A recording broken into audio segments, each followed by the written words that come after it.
Hello everyone. In this video lecture, we are going to discuss about product life cycle. Okay, so let's get started. सबसे पहले हम इसकी definition की तरफ देखते हैं. The stages through which the individual products develop over a period of time is known as product cycle.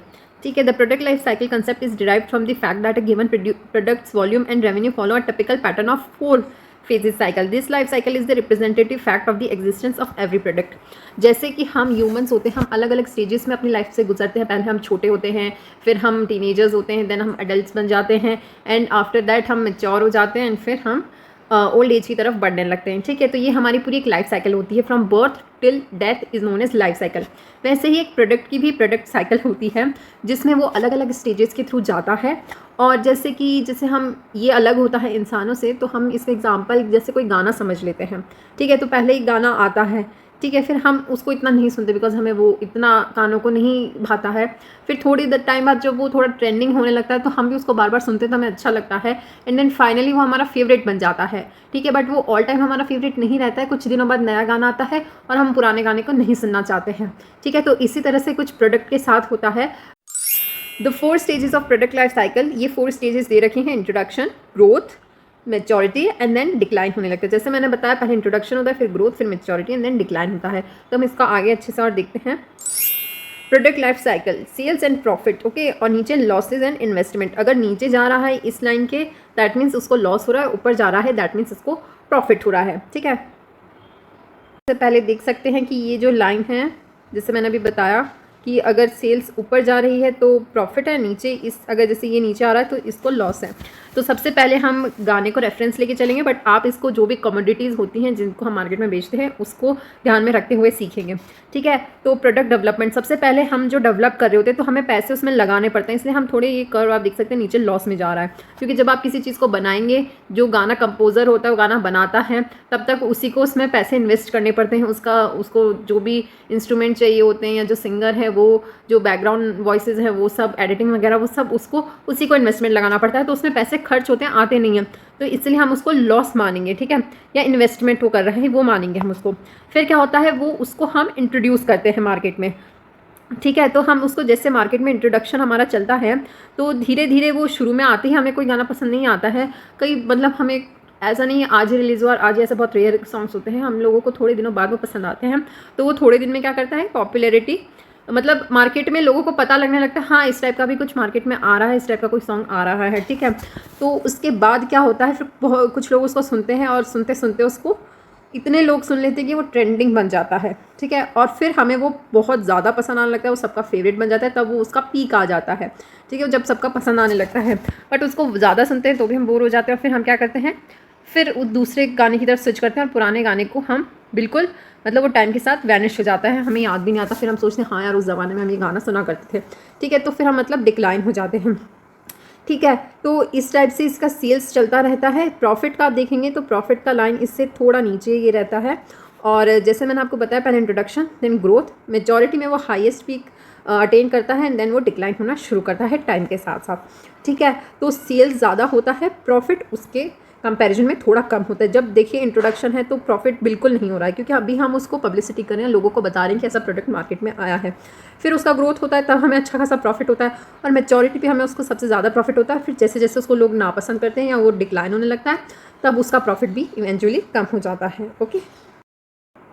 अब हम देखते हैं कि इंट्रोडक्शन स्टेज में क्या होता है. पीएलसी मतलब प्रोडक्ट लाइफ साइकिल में सेल्स क्या होता है, सेल्स लो होता है, जैसे अभी हमने पीछे देखा था. ठीक है. सेल्स लो होता है. कोस्ट, अगर हम कोस्ट का बात करते हैं तो हाई कोस्ट पर कस्टमर को उसका नया होता है तो उसका कोस्ट ज़्यादा पे करना पड़ता है. ठीक है. क्यों? क्योंकि उसको भाई अपना वापस भी तो कमाना है. अगर उसने किसी ने 100 रुपये लगाया तो वो एटलीस्ट 100 रुपये तो कमाएगा. अगर वो चीज़ 10 रुपये की होगी तो उसको 15 करके बेचेगा, ताकि वो जल्दी जल्दी प्रॉफिट कमा पाए. फिर आता है कोस्ट, हो गया हमारा हाई कोस्ट होता है, ताकि वो जल्दी प्रॉफिट कमा पाए. प्रॉफिट जो होता है वो नेगेटिव में होता है, क्योंकि अभी तक प्रॉफिट कमा रहा होता तो वो क्यों ज़्यादा में बेचता ना. अभी तक वो प्रॉफिट नहीं कमा रहा, इसलिए वो नेगेटिव में है. मार्केटिंग ऑब्जेक्टिव्स क्या होता है, create product awareness and trial. उसकी ज़्यादा से ज़्यादा प्रोडक्ट मतलब पब्लिसिटी करके वो उसको ज़्यादा से ज़्यादा लोगों को अवेयर करता है कि प्रोडक्ट मार्केट में है, प्लीज़ इसकी तरफ देखिए. Product offer a basic product, price use cost plus. ठीक है. कोस्ट जो मतलब इन्वेस्टमेंट होती है उसके अलावा उसका प्राइस थोड़ा सा एक्स्ट्रा होता है. distribution, build selective distribution and advertising, build product awareness among early adopters and dealers। जो नए बिगनर्स हैं जिनको अभी तक उसके बारे में नहीं पता है तो उसके वहाँ पे अवेयरनेस करने के लिए एडवर्टाइजिंग करते हैं, ठीक है। इस marketing strategy used in introduction stages, क्या क्या स्ट्रेटेजीज अपनाई जाती हैं इंट्रोडक्शन, जो अभी हमने कर्व पढ़ा था उसमें जो हमारा इंट्रोडक्टरी स्टेज था उसमें हम क्या क्या मार्केटिंग स्ट्रेटजी अपनाते हैं वो इसमें दिखते हैं। रैपिड स्कीमिंग, ठीक है। रैपिड स्कीमिंग में क्या होता है, जैसे आपने प्राइस भी हाई रखा है और प्रमोशनल लेवल भी हाई रखा है, ठीक है। आप ज़्यादा उसका पैसे मांगते हैं और ज़्यादा ही प्रमोशन भी करते हैं। जैसे आपने देखा होगा कि जो आईफोन्स आते हैं, ठीक है, उसकी जो वैल्यू होती है, मतलब उसकी जो प्राइस होती है वो कंपैरेटिवली बहुत ज़्यादा होती है हमारे नॉर्मल फ़ोन से, ठीक है। और लोग उतने ही अवेयर भी रहते हैं, मतलब उनकी जब भी लॉन्चिंग होती है तो ऑब्वियसली आई थिंक सभी को पता चल जाता है कि न्यू फ़ोन लॉन्च हुआ है या न्यू आईफोन लॉन्च हुआ है मार्केट में, तो उसको हम कहते हैं रैपिड स्कीमिंग। इसमें ये लोग क्या करते हैं कि सबसे पहले उस प्रोडक्ट का, किसी भी XYZ प्रोडक्ट का ये लोग प्राइस बढ़ा देते हैं और प्रमोशन ज़्यादा करते हैं, ठीक है। तो लोग क्या होते हैं इसकी तरफ अट्रैक्ट होते हैं, इसको खरीदते हैं। कौन? जिनके पास ऑब्वियसली उतने पैसे होंगे देने के लिए। तो सबसे पहले ये लोग अमीर जो लोग होते हैं उनको टारगेट करते हैं और रिच पीपल को जो सोसाइटी में होते हैं उनको टारगेट करके वो चीज़ बेचते हैं और फिर क्या करते हैं ये उसकी प्राइस कम करके, और जो लोअर सेक्शन के जो पीपल होते हैं उनको भी टारगेट किया जाता है, ठीक है। जैसे इसमें सेकंड ये रखा है low skimming, launching the new product at high price and low promotional level, ठीक है। तो प्राइस इसका हाई पर इतना प्रमोशन नहीं करते, जैसे आपने देखा होगा कि ऑडी वगैरह, ठीक है। तो अब बहुत रेयर आपको टीवी पे उसका एडवर्टाइजमेंट देखने को मिलता है। ऑडी मतलब शोरूम में, आप शोरूम में ही दिखता है, इतना प्रमोशन कहीं नहीं, रेडियो टीवी हर जगह ऑडी का ऐड। अब तो फिर भी होने लगे, कुछ साल पहले बिल्कुल भी ऐड नहीं होते थे इन सब जितनी भी लग्जेरियस चीज़ें थी अपने मार्केट में, उनका इतना नहीं होता, तो उसको स्लो स्कीमिंग कहते हैं, ठीक है। Then rapid penetration, launching of product at low price with heavy promotion, ठीक है। ये मतलब उसको मार्केट में अपना जल्दी से जल्दी जगह बनाना है, उसको हम बोलते हैं रैपिड पेनिट्रेशन, ठीक है। वो कम प्राइस का रखेगा और ज़्यादा प्रमोशन करेगा तो ऑब्वियसली उसकी चीज़ जल्दी बिक जाएगी, तो वो रैपिड पेनिट्रेशन हो गया। स्लो पेनिट्रेशन मतलब launching the new product at a low price and low level of, मतलब प्राइस भी कम है और प्रमोशन भी कम है, तो फिर लोगों को पता ही नहीं चलता और वो सोचते हैं ऐसी कोई होगी, मतलब आप दुकान पे जाएंगे और आपको नहीं पता चलता है तो आप नहीं खरीदते। कोई ब्रांडेड चीज़ आप देखते हैं, आप जैसे जाते हैं लेस खरीदते हैं, ठीक है, तो आप लेस तो पहचान जाते हैं और खा लेते हैं उसको, बट सेम ही अगर आपको कोई क्रीम एंड अनियन का सेम फ्लेवर दे और दूसरा जिसका नाम नोन नहीं है आपको, आप वो नहीं खरीदेंगे, तो उसको कहेंगे स्लो पेनिट्रेशन, क्योंकि उसका प्राइस तो कम था बट उसका प्रमोशन भी कम था, ओके। नेक्स्ट है ग्रोथ स्टेज ऑफ PLC, जो हम 4 स्टेज का बात करते थे उसका सेकंड स्टेज ग्रोथ स्टेज है। उसमें सेल क्या रहती है, रैपिडली राइजिंग सेल, इंक्रीज़ हमने देखा था, थोड़ा रैपिडली इंक्रीज़ होती है। Cost, average cost per average उसका ना ज़्यादा ना कम एवरेज कॉस्ट रहता है। प्रॉफिट, राइजिंग प्रॉफिट उस केस में ज़्यादा हो रहे होते हैं।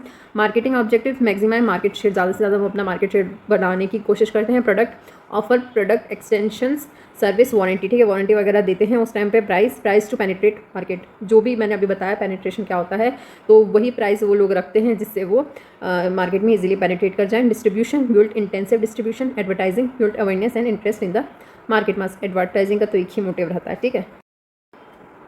नेक्स्ट है marketing strategy used in growth stage, improve product quality and add new product features and styling, ठीक है, वो थोड़ा बहुत उसका स्टाइलिंग भी अपडेट करते रहते हैं जैसे जैसे लोगों की रिक्वायरमेंट रहती है।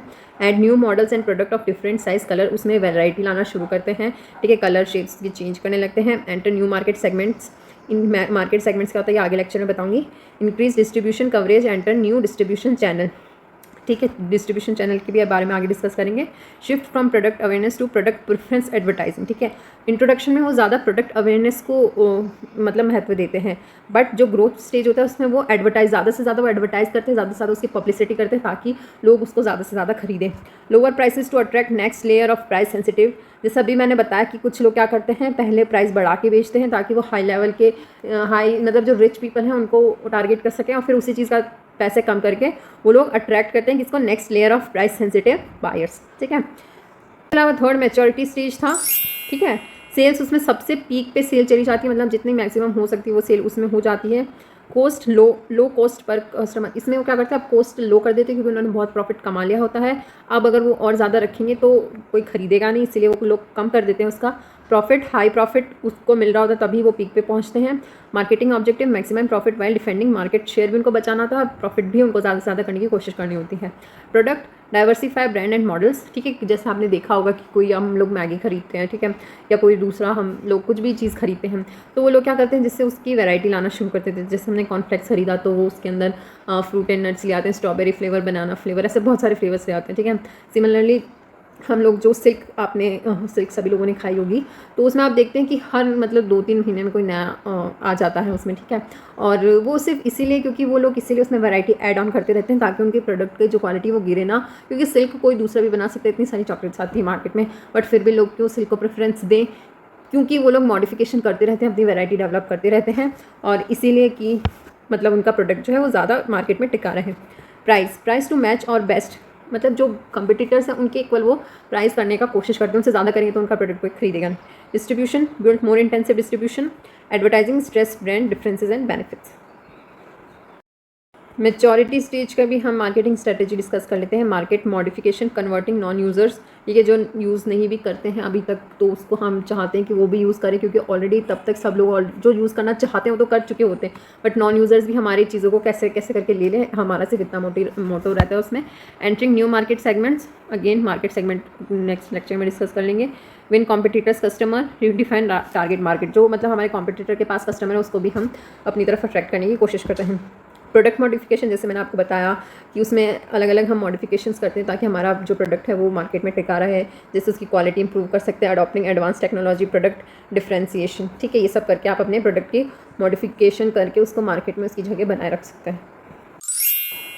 अब हम लोग देखेंगे concept is based on following assumption, ठीक है। पीएलसी के कंसेप्ट किस अजम्पशन पे बेस्ड होते हैं हम देखिए। सबसे पहले तो ज़रूरी नहीं है कि कोई भी एक जो प्रोडक्ट है वो जो हमने अभी 4 साइकिल डिस्कस किए उन चारों साइकिल से वो गुजरे ही, ऐसा नहीं हो सकता। कई बार कुछ गाने ऐसे होते हैं जो इंट्रोडक्शन में ही मतलब वो इतने मतलब चले भी नहीं होते और हम उनको सुनते भी नहीं है कभी, और ना हम इंटरेस्टेड होते भी हैं, तो वो इंट्रोडक्शन से ही आउट हो जाते हैं ना। कुछ लोग ठीक है अच्छे ग्रोथ कर लेते हैं बट वो हमारे फेवरेट तक नहीं पहुंच पाते, कुछ मतलब तीनों साइकिल। और कुछ ऐसे भी होते हैं एवरग्रीन सॉन्ग्स जो मतलब एक बार मैच्योरिटी में आ जाए हमारे फेवरेट बन जाए, बट वो हमेशा ही हमारे फेवरेट रहते हैं, ठीक है। तो कोई भी ऐसा ज़रूरी नहीं है कि not all product introduced in the market essentially pass through all stages of its life cycle, ऐसा ज़रूरी नहीं है, कोई पहले भी आउट हो सकता है कोई बाद में भी आउट हो सकता है। It all depends on market, ठीक है। It is also possible that the product may attain introduction stage and then get pass out, ठीक है, जैसे मैंने बताया। There is no definite line of demarcation between the various stages of product life cycle. ऐसा ज़रूरी नहीं कि आपको पता ही चल जाएगा कि अच्छा आप तो इसका ग्रोथ पीरियड, ऐसा नहीं होता है, वो बहुत ही मतलब वैसे ज़रूरी नहीं है, बट ये एक बेसिक लाइफ साइकिल जो होती है हम वही बता रहे हैं। At the same time a product may be in different stage of its life cycle in different segment of the market, ठीक है। अलग अलग सेगमेंट, अगेन सेगमेंट में आपको आगे डिस्कस करूँगी ज़रूर, है ना।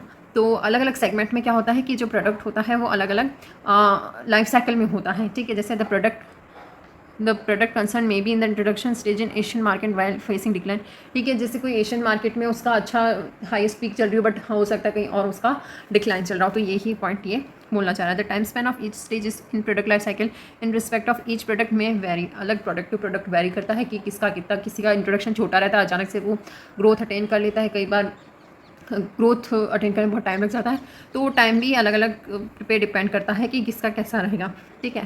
तो ये सारे पॉइंट्स हमने डिस्कस कर लिया और इसी के साथ आपका प्रोडक्ट लाइफ साइकिल भी खत्म होता है। तो आई एम श्योर आपको चारों प्रोडक्ट लाइफ साइकिल अच्छे से समझ में आएंगे। वो ग्राफ भी इंपॉर्टेंट है, आप उसको अगेन देख लीजिएगा। कुछ नहीं समझ आए तो वीडियो को वापस पीछे या पॉज करके आप देख सकते हैं, और फिर भी नहीं समझ में आया तो कमेंट करके मुझसे ज़रूर पूछिएगा। ओके, आज के लिए इतना ही। Thank you so much.